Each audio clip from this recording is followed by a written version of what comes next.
Hashama harka fuunee akkam jirtu jaalatamtootaa fi kabajamtoota hordoftoota Liilaa Shoo nagaa waaqayyo bakka jirtan hundumatti isin haa qaqqabu. Har'a viidiyoo tokko qabadhee isiniif dhiyaadheen jira. Innis maalinni jaalalleen dhugaa keessaa yookiin immoo namni dhugaadhaa isin jaalatu tokko amala akkamii isinitti argisiisa. Amala isaa isinitti argisiisan keessaa 8 isiniif qabadhee dhiyaadhee jira. Amma dhumaatti na waliin tura.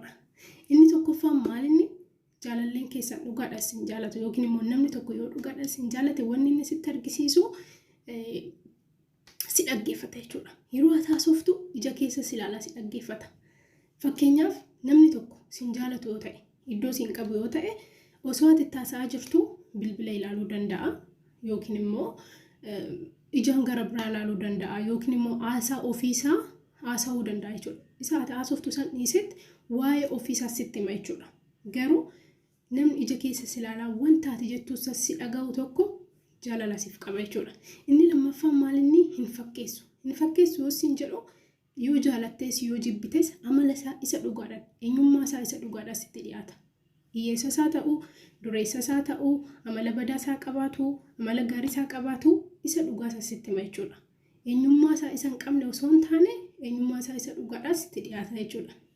Inni sadaffaan maalinni badii sirratti hin qabatu. Badii sirratti hin qabatu isin jedhu maal jechuu kooti? Fakkeenyaaf yeroo ati yoo hojjettu yookiin immoo nama biraatti haasoftu yookiin immoo isatti yoo haasoftu dogongoruu dandeessa. Nama waan taateef namni kamiyyuu dogongora, atis dogongoruu dandeessa. Garuu dogongora keessan sitti meet battalumatti si salphisa yoo ta'e kuni jaalala dhugaati siif hin qabu jechuudha. Garuu namni jaalala dhugaa siif qabu tokko siif hubata. Namni akka dogongoruu si namana waan ta'eef kuni jaalala keessatti bichaa osoo hin taane qofa osoo hin taane haala jireenya kamiiniyyuu namni tokko badii yoo namarratti qabatu namni sun namaan adda of godheef of ilaala yookiin immoo ofii isaatiif akka hin dogongorreetti of ilaala jechuudha. Garuu namni tokko badii akka balleessu namni ta'ee namni akka dogongoru waan amanuuf kuni jaalala dhugaa siif qabata jechuudha. Yoo dogongora kee battalumatti sitti hime konfiidensii si dhowwuu baate namni akkanaa kun jaalala dhugaa siif qaba jechuudha. Inni afuraffaan maalinni si kabaja.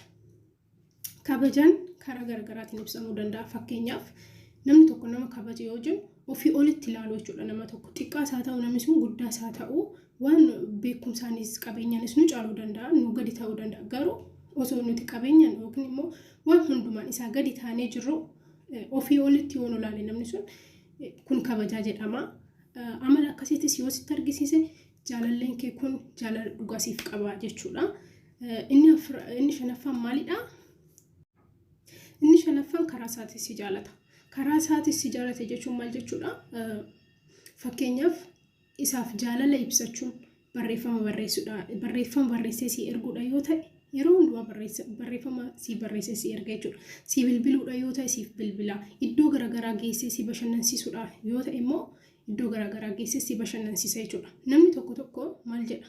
Gaafa isin wal argitan duwwaa jaalallee keessaniin gaafa wal argitan duwwaa agam akkasii jaaladhuun beektu siif jedhee akkas ta'ee siif jedhee miidhamee waan akkasii siin jechuu danda'a.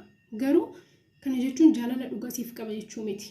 Jaalalli karaa garaagaraatiin ibsamuu danda'a. Waan akkasiin jedhuuf afaan qofaadhaan osoo hin taane gochaadhaan sitti argisiisa namni si jaalatu jechuudha. Yaa xiqqaatus yaa guddatus isaaf bakka bilbilee waa'ee kee baruun nageenya kee baruun isa gammachiisa waan ta'eef si jaalata jechuudha kun. Inni karaa kanaan jaalala karaa isaatiin jechuudha osoo namarraa koppii hin godhin. Fakkeenyaaf namni tokko amala ilillii bitee siif kennu yoo hin qabaanne garuu namarraa argee ilillii bitee yoo siif kenna ta'e kuni karaa isaatiin si jaalata hin jedhamu. Garuu yaa xiqqaatus yaa guddatus karaa ofii isaatiin siif isaa bilbilu ati immoo hubachuu fi qabda jechuudha jaalala isaa. Fakkeenyaaf ati kan eegdu nama ilillii bitee siif ergu ta'uu danda'a. Garuu jaalalleen kee inni si waliin jiru kun waan akkasii hin beeku yookaan immoo siif barreessuu duwwaa yookiin immoo siif bilbiluu duwwaa yoo ta'e atis immoo jaalala isaa san hubachuu fi qabda jechuudha. Kanaafuu yoo wal hubattan jaalalli keessan gaarii ta'uu danda'a. Inni jaaffaan maalinni yeroo gaddaaf gammachuu keessi waliin ta'a jechuudha. Namni dhugaadhaan si jaalatu tokko yeroo ati gaddisu sirraa fagaatu yookiin immoo yeroo rakkina dabarsitu sirraa fagaatu jechuudha.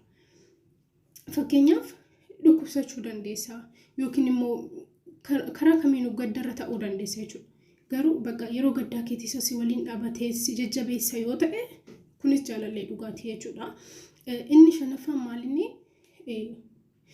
waa'ee maateeriyaalii kee bakka fakkeenyaaf yookiin bareedina kee yookiin immoo qabeenya keetii miti kan si jaalatu.